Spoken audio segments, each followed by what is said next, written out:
Այսօր սկսում ենք քրիստոսաբանություն առարկայի ուսումնասիրությունը կրկին 6 դաս։ Իհարկե շատ ծավալուն է քրիստոսաբանությունը, բայց ես փորձելու եմ 6 դասերի մեջ տեղավորել ու հանրամատչելի ձևով, ինչի է կոչվում հանրամատչելի աստվածաբանություն, որովհետև սա ակադեմիական աստվածաբանությունը չի, ես ավելի շատ կենտրոնանում եմ կիրառելի կողմերի վրա, ոչ թե ակադեմիական գիտելիքի, քննարկումների, չգիտեմ, բանավեճերի համար, այլ կյանքում կիրառելու համար, օգտակարության վրա աստվածաբանության տվյալ առարկայի, իսկ քրիստոսաբանություն առարկան բավականին ծավալուն է, բայց ես այսպես օգնություն ունեմ այս առարկայի առումով, որովհետև մենք դասընթաց ունենք Քրիստոսի կերպարը Աստվածաշնչում, որտեղ քրիստոսաբանության շատ ոլորտների արդեն իսկ անդրադարձել եմ եւ խորհուրդ կտամ այս առարկային զուգահեռ, եթե ինչ-որ մեկը որոշի քրիստոսաբանություն առարկան ուսումնասիրի եւ հետագայում բոլոր 6 դասերը ուզենա նայի, խորհուրդ կտամ նախ դիտի եւ ուսումնասիրի այդ կրկին 6 դասից բաղկացած շարքը, որը կոչվում է Քրիստոսի կերպարը Աստվածաշնչում, բավականին հետաքրքիր։ Ես հիշում եմ, որ ես պատրաստում էի ինձ համար, որ ես երկար տարիներ սովորել եմ, ուսուցանել եմ, քարոզել եմ, ինձ համար շատ հետաքրքիր էր այդ դասերը պատրաստելը, որ հիմա հիշում եմ մի քանի վերնագրեր Քրիստոսի նախագոյությունը, այսինքն նախքան մարմնով գալը իր մասին ինչ է ասում Աստվածաշունչը, մարգարեները ինչ են ասում Քրիստոսի մասին, Քրիստոս ինքը իր մասին ինչ է ասում, եւ շատ հետաքրքիր այսպես ամեն դասը իր գործը, ուսուցումը, մահը, հարությունը, համբարձվելը եւ նաեւ համբարձվելուց հետո ինչ է ասում Աստվածաշունչը, հիմա ինչ է անում Տերը, ինչ ծառայություն է անում, շատ հետաքրքիր դասընթաց է, այդպես թեմաների բաժանված։ Բայց գանք մեր առաջին դասին, քրիստոսաբանության, որը նախաբանի պես ներածական մի դաս է, հաջորդ դասից արդեն ավելի գործնական կլինեն դասերը։ Այսօրվա դասի վերնագիրն է Աստվածաշնչյան Քրիստոսին ճանաչելու կարևորությունը։ Ինչու եմ շեշտում Աստվածաշնչյան Քրիստոսին, որովհետև մենք այսպես մշակութային առումով քրիստոնյա ազգ լինելով բոլորս էլ Քրիստոսի մասին ինչ-որ պատկերացում ունենք եւ մեր այդ ինչ-որ պատկերացումները ինչ-որ տեղերից են ձևավորվել, ամեն մեկին է տարբեր, մեկը ասում է իմ տատիկը այսպես է ինձ ներկայացրել Քրիստոսին, ես այդպես եմ հավատում, այն մեկը ասում է իմ մեր, չգիտեմ, հոգևոր հայրն էր այսպես ներկայացնում, շատ հարգարժան մարդ էր, ես այսպես եմ հավատում, այն մեկը ասում է ես ֆիլմում եմ տեսել, այն մեկը ասում է ես ուսումնասիրել եմ տարբեր գրականություն եւ այստեղից է Քրիստոսի մասին իմ պատկերացումները, բայց կարծում եմ, որպես քրիստոնյաներ մենք պիտի համաձայնվենք, որ Քրիստոսի մասին միակ բացարձակ ճշմարիտ աղբյուրը դա քրիստոնեության Սուրբ Գիրքն է, որը բոլորիս համար մեկ գիրք է, դա Աստվածաշունչն է։ Եվ դրա համար կարևոր է, որպեսզի մենք ճանաչենք Աստվածաշնչյան Քրիստոսին։ Գիտեք, այս դասընթացի եւ ընդհանրապես հանրամատչելի աստվածաբանության խորագրի այս ներքո բոլոր դասընթացների նպատակը ուղղակի շատ գիտելիք կուտակելը չէ, այլ ճշմարտությունը ճանաչելը։ Տեր Հիսուսն ասում էր, եկեք կարդամ այդ հատվածը հենց իր խոսքերը Հովհաննեսի ավետարան 8-րդ գլխի 31-32 խոսքերում ասում էր իրեն հավատացած մարդկանց։ Շատ հետաքրքիր է, որ խոսքը ուղղում էր իրեն հավատացած մարդկանց։ Դուք հավատում եք Քրիստոսին։ Հիմա իրեն հավատացած մարդկանց ասում էր. եթե դուք հավատարիմ մնաք իմ խոսքին, կամ մյուս թարգմանության մեջ, եթե դուք մնաք իմ խոսքի մեջ, իմ ճշմարիտ աշակերտները կլինեք, կճանաչեք ճշմարտությունը եւ ճշմարտությունը կազատի ձեզ։ Քրիստոսին հավատացած մարդկանց Քրիստոս ասում է դուք պիտի իմ խոսքի մեջ մնաք եւ կճանաչեք ճշմարտությունը եւ ճշմարտությունը կազատի ձեզ։ Այսինքն հավատացող մարդը պիտի սովորի ազատության մեջ ապրել։ Եվ ազատության մեջ դու կապրես, երբ որ քո պատկերացումներից հեռացնես բոլոր սխալ ընկալումներն ու թյուրըմբռնումները կամ սխալ աղբյուրներից սնված պատկերացումները, հատկապես այս դասընթացի մեջ ամենակարևոր թեմայի շուրջ, Քրիստոսին ճանաչելու թեմայի շուրջ։ Եվ մենք պիտի սովորենք այս ազատությունը ընդունել, եւ մենք պիտի սովորենք մյուսների կյանքի վրա համապատասխան ազդեցություն թողնել, որպեսզի իրանք էլ ճանաչեն ճշմարտությունը եւ իրանք էլ ապրեն այդ ազատության մեջ։ Այս դասընթացի նպատակն է ցույց տալ աստվածաշնչյան ճշմարտությունը, ոչ թե իմ կարծիքը, ոչ թե այն մյուսի կարծիքը, այլ միասին կփորձենք կհասկանանք ինչ ասում Աստվածաշունչը Քրիստոսի մասին, որը այն ճշմարտությունը, որը կմղի մարդուն, սա շատ կարևոր է։ Եթե ճշմարտությունը դու ճանաչեցիր, ինքը պիտի քեզ մղի արձագանքի, որովհետև Քրիստոսին ճանաչող մարդը չի կարող առանց արձագանք թողնել այդ ճշմարտությունը։ Պիտի մղի մարդուն ապաշխարության, հավատքի եւ Քրիստոսի աշակերտը դառնալու որոշմանը։ Եկեղեցու կենտրոնը Քրիստոսն է։ Եկեղեցու գլուխն է Քրիստոսը։ Ամբողջ քրիստոնեությունը Քրիստոսի շուրջ է կառուցված։ Քրիստոսի անձի, Քրիստոսի ուսուցումների, Քրիստոսի կատարած գործի, չարչարանքների, խաչելության, մահվան, հարության, համբարձման եւ նաեւ վերադարձի։ Ամբողջը Քրիստոսի շուրջ է։ Եվ մեր պատկերացումները պիտի լինեն իրական, այլ ոչ թե վերացական։ Մեր պատկերացումները պիտի հիմնված լինեն ճշմարտության աղբյուրի վրա, այլ ոչ թե ինչպես Աստվածաշունչն է ասում, առասպելների ու չգիտեմ ավանդույթների։ Մենք այս ճշմարտությունը, որ ճանաչեցինք, գիտեք, ճշմարտությունը ճանաչելը պատասխանատվություն է ավելացնում մարդու կյանքում։ Ներողություն։ Եվ արձագանք պահանջող ճշմարտություն է Քրիստոսին ճանաչելու ճշմարտությունը։ Ինչու եմ սա ասում, որովհետև չես կարող դու չեզոք, հիմա եթե ինչ-որ մեկը հետագայում դասընթացը կդիտի, կհասնի այս հատվածին, ու ինքը ուղղակի հետաքրքրությունից է միացրել ու նայում, լավ կլինի հիմա անջատի։ Ինչու՞։ Որովհետև հետագայում, որ իմացավ ճշմարտությունը, իհարկե լավ կլինի չանջատի, իմանա ճշմարտությունը, ճշմարտությունն էլ իրեն ազատի, բայց եթե ինքը որոշել է, որ ոչ մի արձագանք չի ունենալու, ինքը ընկնելու է երկու քարի արանք, որովհետև Քրիստոս, որ միտեղ գնում էր, չեզոք արձագանք չկար, երբ որ մարդիկ ասեցին, մենք չենք ուզում դու մեր տուն մտնես, կամ մենք չենք ուզում դու մեր քաղաք մտնես, գիտեք ինչ պատասխանեց։ Ասեց Սոդոմին ու Գոմորին դատաստանի օրը ավելի հեշտ կլինի, քան թե ձեզ։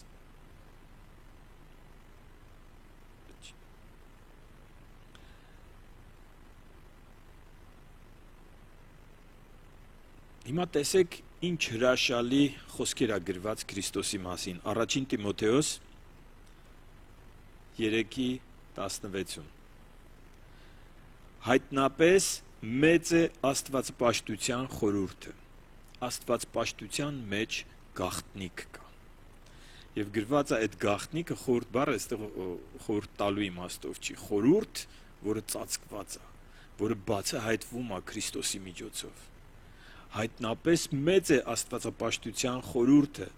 Աստված մարմնով հայտնվեց։ Աստված մարմնով հայտնվեց։ Որքան էլ մեր ուղեղի մեջ չի տեղավորվում այս նախադասությունը, Աստված մարմնով հայտնվեց։ Սա Քրիստոսի մասին է։ Իհարկե մենք դասընթացի մեջ կփորձենք բացել սա, տեսնել այլ հատվածներ Աստվածաշնչով, բայց այսօր այս նախաբանի մեջ ուզում եմ, որ հասկանանք, մենք մի տեղ ենք հասել, որ մեծ գաղտնիք է քողազերծվելու, Աստված մարմնով հայտնվեց, եւ Աստվածաշունչ ասում է, որ սա շատ մեծ խորհուրդ է։ Եթե մարդը հավատա ճշմարտությանը, ապա այդ ճշմարտությունը Եթե հավատա Քրիստոսի մասին ճշմարտությանը, ապա այդ ճշմարտությունը մարդուց պահանջելու է մեղքերից ապաշխարություն։ Դու չես կարող հավատալ Քրիստոսին, հավատալ, որ նա եկել է այս աշխարհ, իր աստվածային փառքը թողել է, եկել է մարմնով, մարդու կերպարանքով, այս աշխարհ, այն էլ Փիլիպպեցիս 2-րդ գլխում գրված է, անգամ ծառայի կերպարանքով, անգամ դրանից էլ ցածր, որ մեր բոլորի մեղքերի պատիժը իր վրա վերցնելով խաչի վրա վճարեց մեր մեղքերի համար։ Այսքանին հավատալով, որ մեր մեղքերն էին նրան խաչը բարձրացնողը։ Սրան հավատալով, այս ճշմարտությանը հավատալով, դու չես կարող չապաշխարել։ Դու արդեն լուսավորված ես, դու արդեն գիտես, դու չես կարող մեղքի հետ բարեկամություն անել։ Կարող է քո կյանքում մեղք լինել, դու կատարյալ չես, բայց դու պիտի պայքարես այդ մեղքի դեմ, որովհետև դու հավատում ես Քրիստոսին։ Այս ճշմարտությունը ճանաչելը քեզանից պահանջելու է Քրիստոսին Տեր դավանել։ Ես այսպես եմ ապաշխարել, սիրելիներ, ես Աստվածաշունչ եմ կարդացել եւ ասել եմ, եթե այս ամենը ճիշտ է, ինչ որ գրված է այստեղ, այս գրքի մեջ, եթե այս ամենը ճիշտ է, ես աշխարհի ամենաանխելք մարդը պիտի լինեմ, եթե ճիշտ է, որ ես չդառնամ քո աշակերտը, որովհետեւ եթե կարդակ իր աշակերտներին ինչ է սպասվում, իրեն մերժողներին ինչ է սպասվում, եթե եւ համոզվեք, որ այդ ամենը ճիշտ է, պիտի չգիտեմ,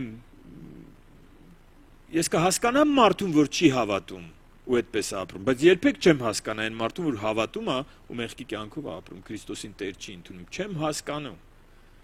Ուրեմն իր հետ մի բան այն չի։ Այս ճշմարտությունը մարդուց պահանջում է Քրիստոսին Տեր դավանել։ Դու չես կարող չեզոք դիրք գրավել։ Ես ոչ հավատացյալ եմ, ոչ անհավատ, ես իմ համար ապրում եմ, այդպես չի։ Եթե դու գիտես, որ դա ճշմարտություն է, դու պիտի ապրես իր աշակերտի կյանքով։ Եվ պիտի եկեղեցու մաս կազմես, եւ պիտի հրաժարվես աշխարհի հաճույքներից, աշխարհի մեղքից, աշխարհի սկզբունքներից ու ապրես Քրիստոսի համար։ Եվ դու չես կարող համատեղել երկուսը։ Երկու տիրոջ չես կարող ծառայել։ Դու պիտի ընտրես ով է քո Տերը։ Այս աշխարհի սկզբունքները դավանող, սկզբունքները քարոզող Աստված, թե այն Աստված, որ մարմնով հայտնվեց մեր մեջ։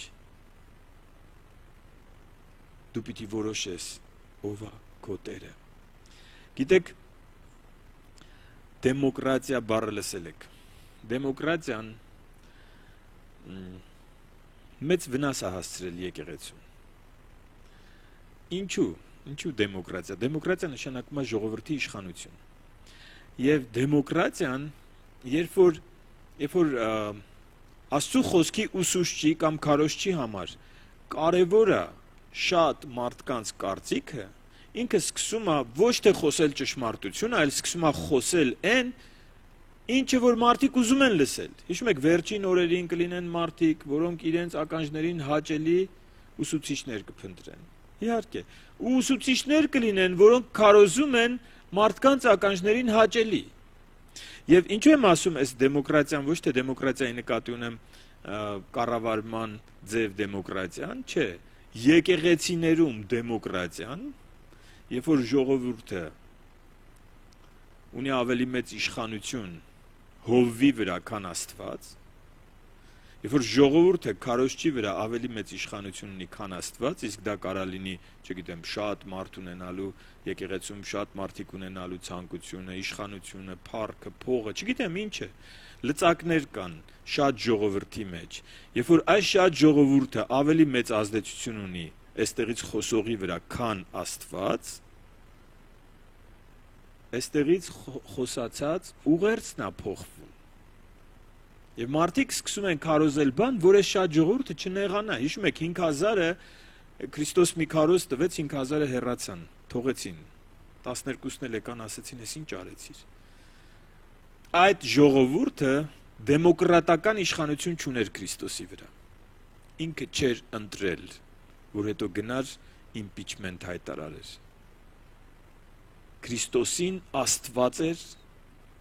հայրն էր, որ օծել էր։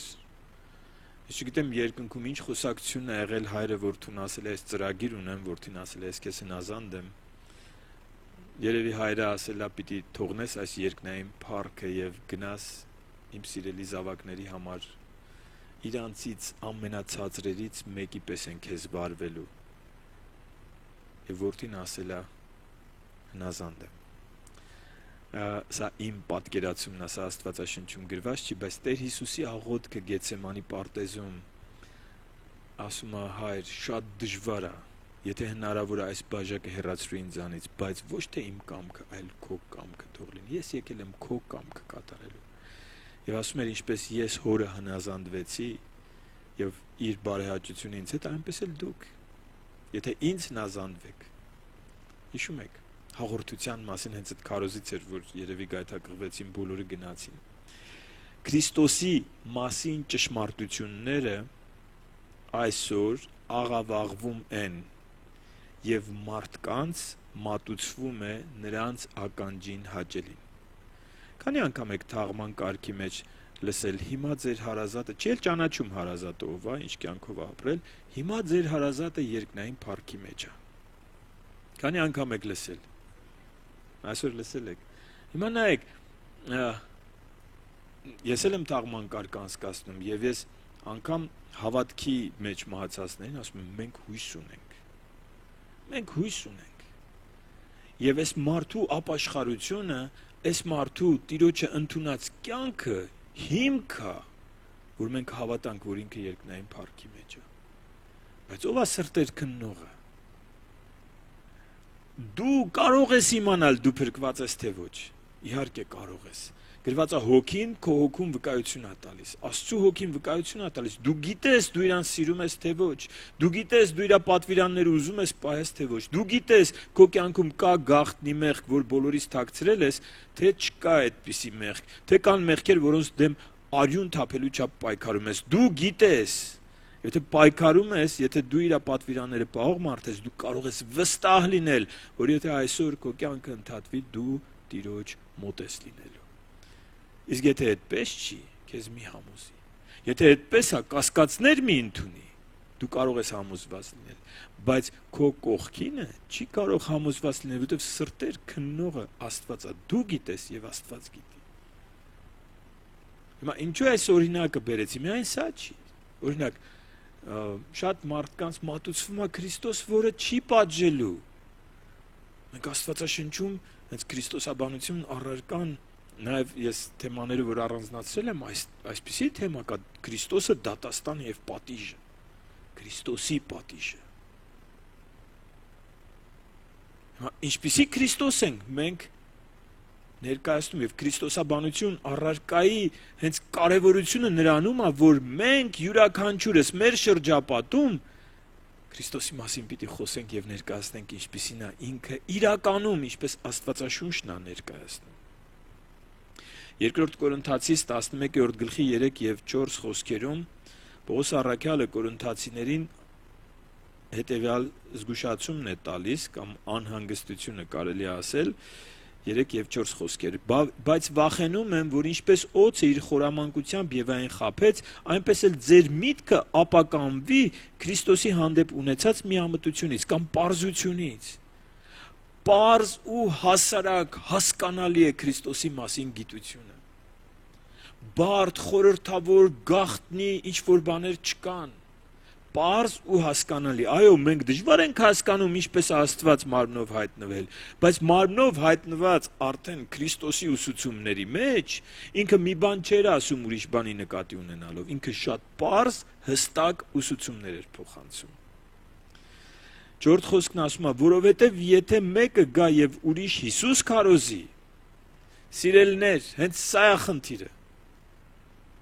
Մեր հոգևոր կյանքի խնդիրը ուրիշ Հիսուս քարոզողներն են։ Կամ ուրիշ հոգի ընդունեք, որ չեք ստացել, կամ ձեր ընդունածից տարբեր ավետարան, նրան հաճույքով լսում եք։ Ինչու՞, որովհետև քո ականջին հաճելի է։ Գալիս է գողացողին կամ, չգիտեմ, խաբեբային, ասում է ոչինչ, ով տես բան չի գործում, Հիսուս այնքան բարյա կների քեզ։ Չի ասում, որ ապաշխարես կների, այդ մեղքը թողնես կների։ Ոչինչ։ Առանց ապաշխարության չկա ներում։ Գիտեք, մեր կյանքը, հոգևոր պատերազմը, հաղթանակը ինչա նշանակում հոգևոր պատերազմում, պարտությունը ինչա նշանակում հոգևոր պատերազմում, պատերազմելու կերպերը, Քրիստոսի աշակերտից ակնկալվող կյանքը, ծառայությունը, առաքելությունը եւ նմանատիպ բաներ։ Եթե մենք Քրիստոսին ճիշտ չճանաչենք, այս ամեն ինչը աղավաղվում է։ Ինքն է, որ դնում է չափանիշները։ Այսպիսին պիտի լինի իմ աշակերտը։ Այսպիսին պիտի լինի քո հոգևոր կյանքը։ Այսպիսին պիտի լինի քո աշխատանքային գործունեությունը։ Սրանք են սահմանները։ Ազատություն ունես այս սահմանների մեջ։ Իրավունք չունես քո մարգարիտները խոզերի առաջ շպրտելու, քո սրբությունը շների առաջ շպրտելու իրավունք չունես, որովհետև դու հենց պաշտպանված ես այդ սրբությամբ, որով ապրում ես։ Աստվածավախ մարդու շուրջ հրեշտակը բանակ է կարգում եւ փրկում է նրան եւ պաշտպանում է նրան, գրված է Աստվածաշնչում։ Իսկ եթե մարդը աստվածավախ չի, իսկ եթե ուրիշ Հիսուս քարոզա լսել, որ ասում է ինչ աստվածավախությունը հնացած մի բան է, մենք սիրում ենք Տիրոջ, ինքն էլ մեզ է սիրում։ Ոնց է հայրը իր երեխային ներում, ես կգնամ, այս մեղքը կգործեմ, կգամ ներողություն կխնդրեմ, հետո էլի կգնամ, կգործեմ, հետո էլի կգամ ներողություն կխնդրեմ, ինքը ինձ կների։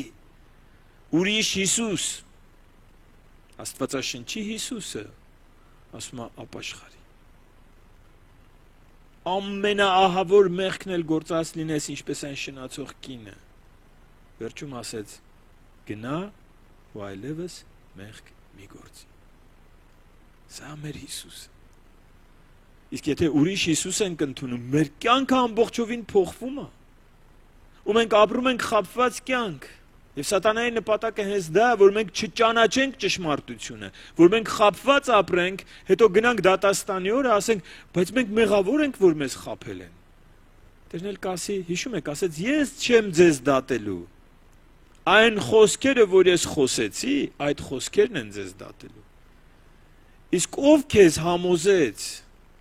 վախենում եմ, որ ինչպես օձը եւ այն խաբեց, այնպես դուք Քրիստոսի պարզությունից հեռանաք, ով ձեզ համոզեց, որ ասեցիք, չէ, ես եկեղեցում խիստ է խոսքը, գնանք այն եկեղեցում ազատ է։ Ինչու՞։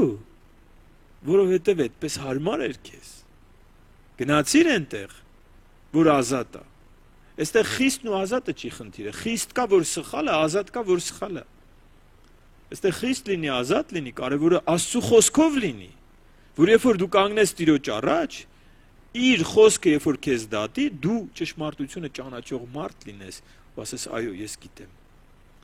Տեր, ես գիտեմ, որ դու ինձ կներես։ Ես շատ սխալներ եմ արել, բայց դու իմ սիրտը տեսնում ես, դու գիտես, որ ես չէի ուզում, ես պայքարում էի։ Չգիտեմ որքանով հաջողվեց, որքանով չհաջողվեց, բայց ես հանուն քեզ եմ ապրել իմ կյանքը։ Ես ուզեցել եմ քո աշակերտը լինեմ, քո պատվիրանները պահող լինեմ։ Եվ իր խոսքերը մեզ դատելու են։ Դատել չի նշանակում դատապարտել։ Դատ կա, որ դատապարտում է, դատ կա, որ արդարացնում է։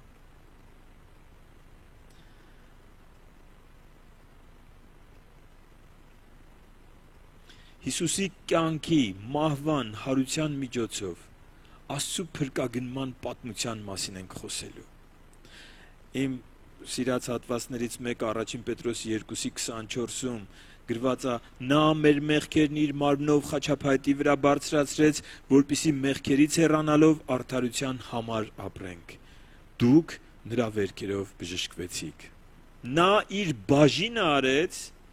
մեր մեղքերը իր մարմնով խաչափայտի վրա բարձրացնելով, մենք մեր բաժինը պիտի անենք, մեղքերից հեռանալով արդարության համար ապրենք, եւ այստեղ բժշկություն կա։ Այստեղ է, որ նրա վերքերի բժշկությունը գործում է։ Եկեղեցին պիտի լինի ճշմարտության սյունը։ Առաջին Տիմոթեոս 3:15-ում է գրված. եկեղեցին սյուն է եւ հաստատություն ճշմարտության։ Եկեղեցին պիտի խոսի ճշմարտությունը Քրիստոսի մասին, մեղքի մասին, ապաշխարության մասին, փրկության մասին, երկրորդ գալուստի մասին։ Եվ այստեղ է, որ մենք հասկանում ենք քրիստոսաբանության կարևորությունը, աստվածաշնչյան Քրիստոսին ճանաչելու կարևորությունը։ Տերը ասում էր, եթե աղը անհամանա, ինչով կաղանվի, ինչը պիտի համ տա։ Դուք եք երկրի աղը, ասում էր իր աշակերտներին, դուք եք երկրի աղը, դուք պիտի այնպես ապրեք, որ այս անհամ աշխարհին համ տաք, բայց եթե դուք էլ անհամանաք, ինչ է լինում անհամ աղի հետ։ Անհամ աղով ինչ են անում, ասում է ոտնատակ է գնալու։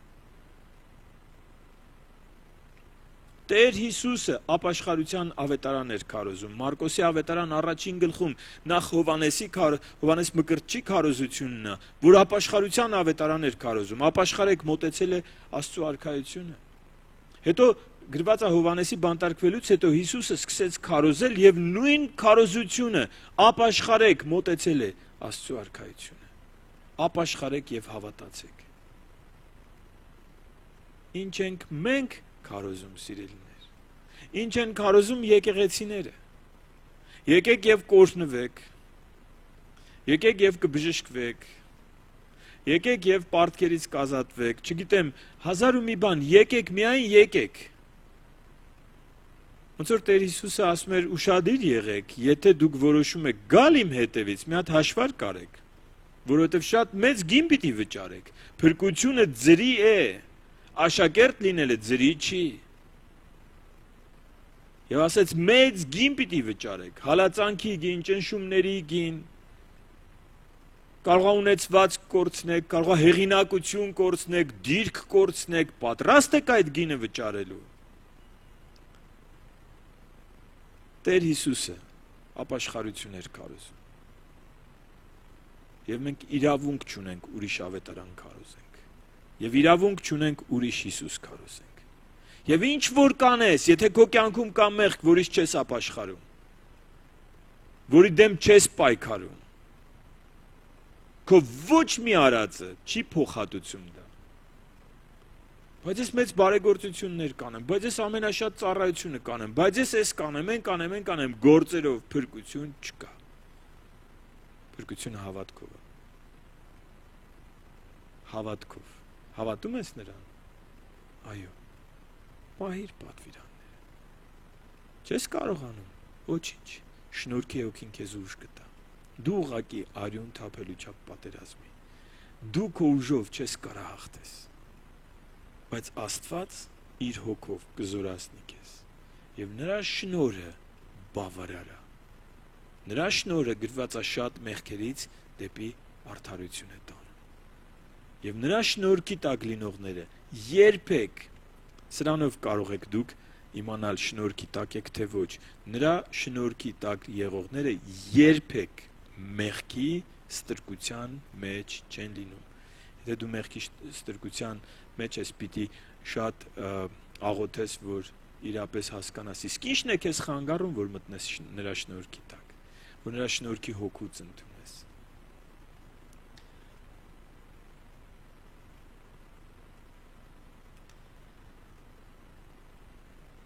Երկրորդ Տիմոթեոս 3:5,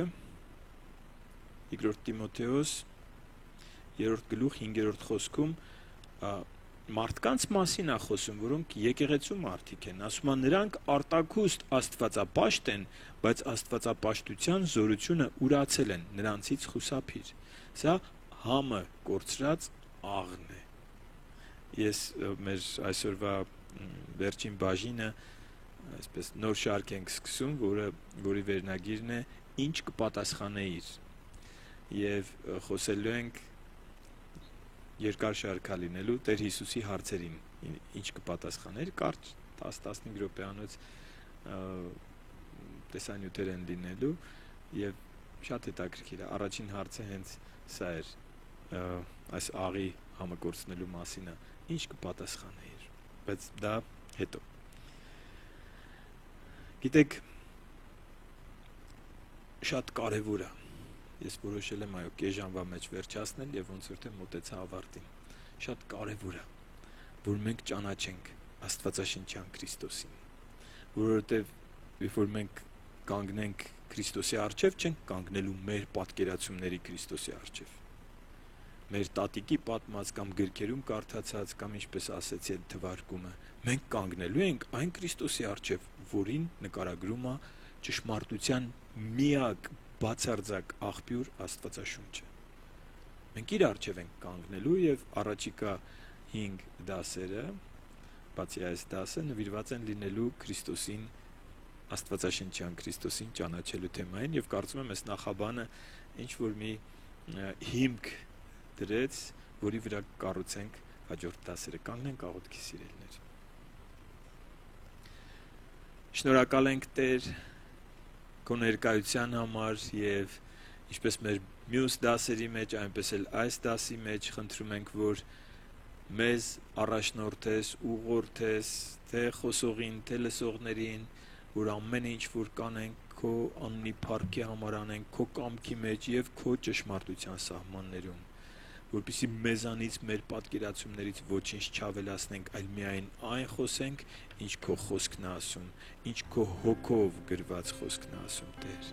Եվ հատուկ աղոթք եմ բարձրացնում եւ մենք միաբանված քո ժողովրդով, քո եկեղեցով աղոթում ենք բոլոր այն մարդկանց համար, ովքեր ճանաչելու են քեզ այս դասընթացի միջոցով, որ դու խոսես իրենց սրտերին, դու կենթանի Աստված, ինչպես ժամանակներ առաջ ինձ հայտնվեցիր եւ ապացուցեցիր Աստվածաշնչի ճշմարտացի լինելը, այնպես խնդրում եմ, որ հայտնվես այս մարդկանց, որ ոչ թե դասընթաց իրենց համոզի, այլ քո խոսքը իրենց համոզի, ոչ թե մեր զգացողություններն ու երևակայությունը, այլ քո իրական ներկայությունը այս մարդկանց կյանքում։ Մեր աղոթքն է, որ փրկություն լինի, հավատք լինի եւ ապաշխարություն լինի, Տեր։ Հիսուս Քրիստոսի անունով ենք խնդրում։ Ամեն։